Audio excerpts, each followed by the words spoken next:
Hi, I'm Professor Sonia Gibson Rankin, and I want to talk with you about Bloom's taxonomy, the casebook method, and policy questions. So we're just going to take probably about 7 to 8 minutes so that we can talk about understanding what you're learning. Number one, I'm going to cover ways of reasoning. Then we're going to discuss Bloom's taxonomy, and then we'll cover how Bloom's taxonomy connects to your legal education. And you might remember from the previous video I made about that Director Beth Kamowitz really outlines these different ways of reasoning that happen in the law. Legal analysis is a very rule-focused, yes-no reasoning kind of system, which can differ from other ways of reasoning. They're not better, they're just different ways of reasoning. But we are here to be trained and to understand how to have a rule-focused way of reasoning. But what we're going to get to do today, though, is really look at different ways of thinking as designed by Bloom's taxonomy. And Bloom's taxonomy is a system that argues and presents that there are lower order thinking skills and higher order thinking skills. And if this is looking a little updated to you, well, that's because it was probably about 2 decades ago. Bloom's taxonomy went through 2 major revisions. One, it went from a noun-centered to a verb-centered analysis.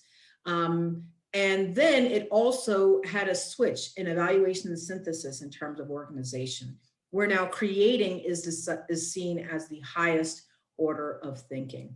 So what does this look like? Well, we look at these 6 different levels, and our lowest order of thinking is remembering, just knowing and remembering basic ideas and information. The second level is understand, where we understand what the facts mean, where we work to put things in our own words, can sometimes paraphrase parts of information, even interpret it by making some inferences. The third level of thinking is apply. And at the apply level, this is where we use the information in new situations without being told what information is relevant and without being shown how to use it. Level 4 is where we analyze, and this is where we break the information into its component parts, realizing that those parts relate to each other and then recognizing which parts are significant to a given situation. Level 5 is evaluating, and this is where we make judgments about the value for some purpose of an idea or work. And level 6 is where we create. This is the part that gets me the most excited. This is why I love being in academia, because we are here to create new knowledge, to create what's never been before. And you, the students, get to sit at the forefront of creating what hasn't been yet. So this is played out, or you'll see it actually completely throughout your legal experience and your legal education.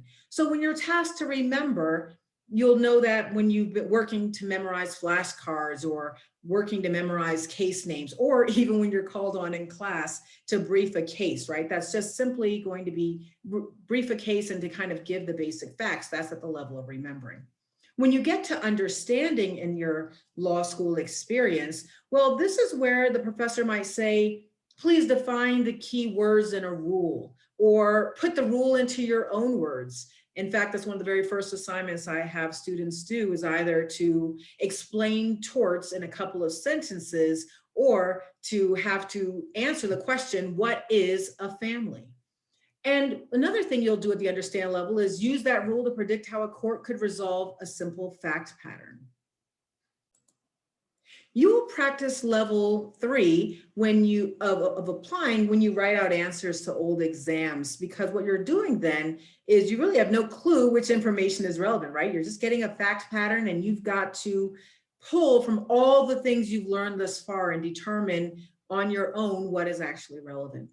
Level 4 is analyzing, and you do this, and this is a pretty big leap. There's a reason it falls into our higher order thinking, because have you ever gotten to a case and you said, how did the judge come to that conclusion?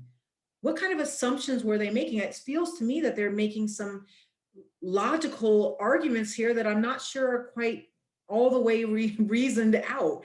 You may notice some logical fallacies in an argument. You may worry about really a clear distinction into some ideas that play itself out. This is where you start to analyze and get to that really pertinent part of understanding that there are some big parts in the rule and some unique elements within a rule that will be used by either counsel or the judge in their ruling. Level 5 is where we evaluate. And this is once again a big stage, right? This is why you're encouraged to create your own outlines. If you end up writing a law review note, when you combine several cases and statutes into a single rule that you'll use in a hypo, that's at the level of evaluating. And then the big one is when we get to creating, where you're going to make judgments, where you'll ask and answer policy questions. Whole new laws are created. New areas of law can be created. That's all the things that will happen at the creation stage. So you can already start to understand now, right, where creating an outline is a level 5, but reading a commercial outline is really just a level 1, where a really well-written legal research and writing upper division paper that you're going to write will be more of a level 6 or a level 5, but writing a one-sided pro-plaintiff argument could be a level 1. These are the kind of distinctions that you're going to continue to make. So how do we try to get the ideas, information, or skills to be yours? Well, number one, none of your professors are here to hide the ball. We're really here to help you learn how to find the ball. So what I'm going to do is let you decide what you should copy down. You'll notice some of your professors might spread an example over several classes as you build on a concept. You'll notice that they may not point out something that is really pivotal or explain its significance, because the goal is that you can learn to recognize patterns. Oh, when this professor requests a case brief, she wants it in this kind of a systematic order. When this professor is engaging in the Socratic method, he's going to often come to this type of argument or idea, because the goal is for you to decide that the pattern is important, to record and remember the pattern, and then to get to that top level of actually creating what comes next. And I love this idea of these different ways of thinking and these different ways that we access them all completely throughout your legal career. And what you'll discover, of course, is that once you've started, once you even get to the level of creating, well, you're going to find yourself right back at the remembering stage and applying that new bit of information or knowledge that we've created and putting it into new context. So how does that play out in my class? Well, what you'll discover is that I will always have a policy question. Sure, I'm going to make sure that you're strong for the bar exam. I absolutely want you to be a competitive attorney, but I honestly believe that you are here to give and encourage and share your worldview and journey with the practice of law. We've never had anyone like you before enter the practice of law. And I want you to know that you have a voice and agency to not only see what is, but start to discuss what can be. So you'll notice in my policy rubric that I am looking for three major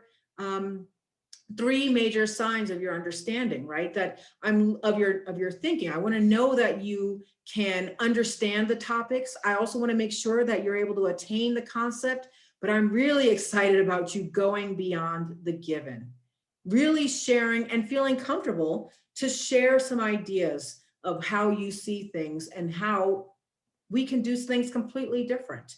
You've got a journey the world's never seen before, and here is your chance to start to practice what can be for tomorrow.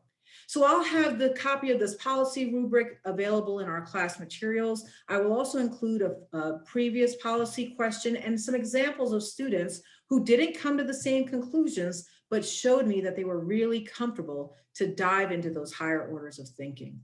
I've included the sources that you'll be able to look at if you want to play some more and get excited on some interesting ways of studying. And I encourage you to take advantage of Professor Beth Kamowitz and she's a fantastic person to help you think about your reasoning and your thinking and your legal analysis. Have a great time. Congrats, everyone.